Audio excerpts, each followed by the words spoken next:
My name is Trent Newberkey, and I want to take this time to introduce myself to you and to share a story about my life. Now, the purpose of me sharing my story is not to brag or to ask for pity, but rather to give hope to others. You see, we all go through trials in life. It doesn't matter who you are, what color skin you have, your age, education, or whether you are rich or poor. We all go through trials in life. But what separates the weak from the strong is whether you let the trials make you or break you. And so here's my story on how I chose not to be broken. And I hope this helps you in some way in your own life. And so really, my story starts out pretty typical, especially for the first 17 years of my life. It's nothing too spectacular. I grew up as a happy kid who was full of life, but unknown of what life could throw at us at times. And most of us are unaware of the realities of life. But if we can learn from others who have lost much, we can learn to appreciate even the small things in our lives. And so if you get anything out of this at all, that's what I want you to learn. Appreciate the small things. Now, I grew up in a family of 6. I was the oldest of 4. And being the oldest, my siblings always looked up to me as their example. My brothers always wanted to be like me. And we were all very close. Yes, we fought as all siblings do. But even to this day, we are there for each other.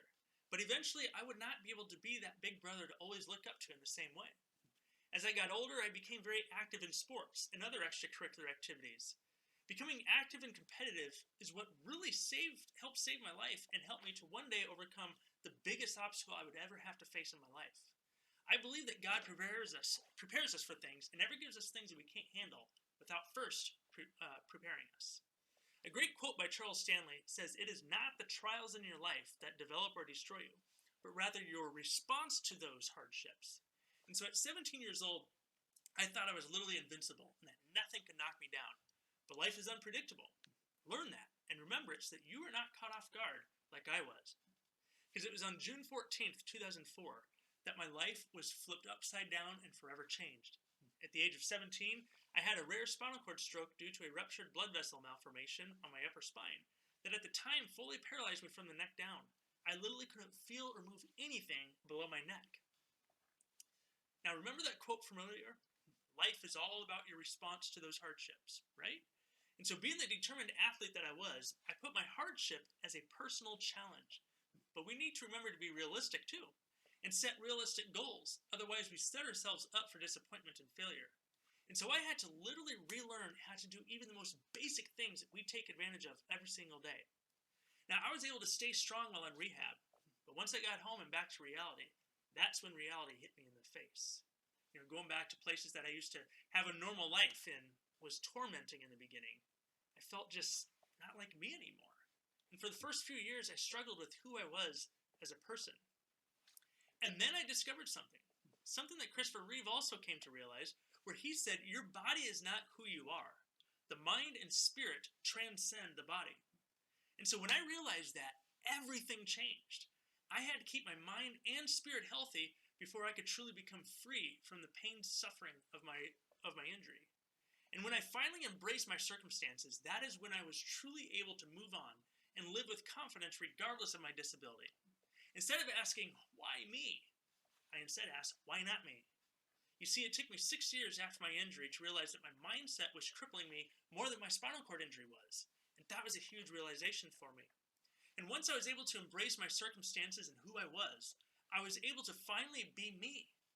It also broke me free from this uncomfortable shell that my disability had put me in. I was comfortable with pushing my body to its limits, which if I had not done, I wouldn't have gone from using a power chair to a manual wheelchair and getting back into sports. So by simply changing my mindset and becoming emotionally fit, I was able to unlock a world of opportunities, including being able to travel the world and share with others my story and the grace that God has had on me. Going through everything is now worth everything to me, because if I hadn't, I would have missed out on so much. My life and the life of many others shows that difficult roads often lead to beautiful destinations. But it goes back to what I was saying earlier. It has everything to do with how we respond to those situations and trials in our life. Are you going to let them break you or make you? No one or nothing can break you unless you allow it to.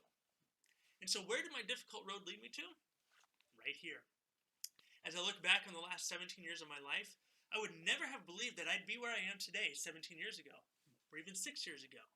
Life is an absolute journey, and hopefully in these few short minutes, you can truly see how the beginning of a dark road can have a a beautiful destination.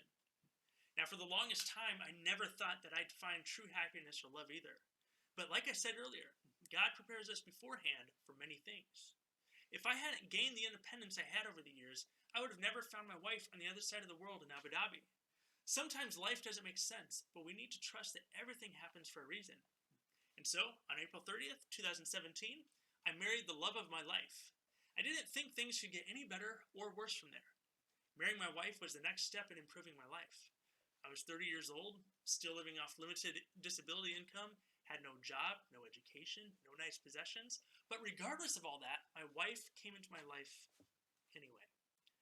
And so I am forever grateful for that long, difficult road that has led me to my wife.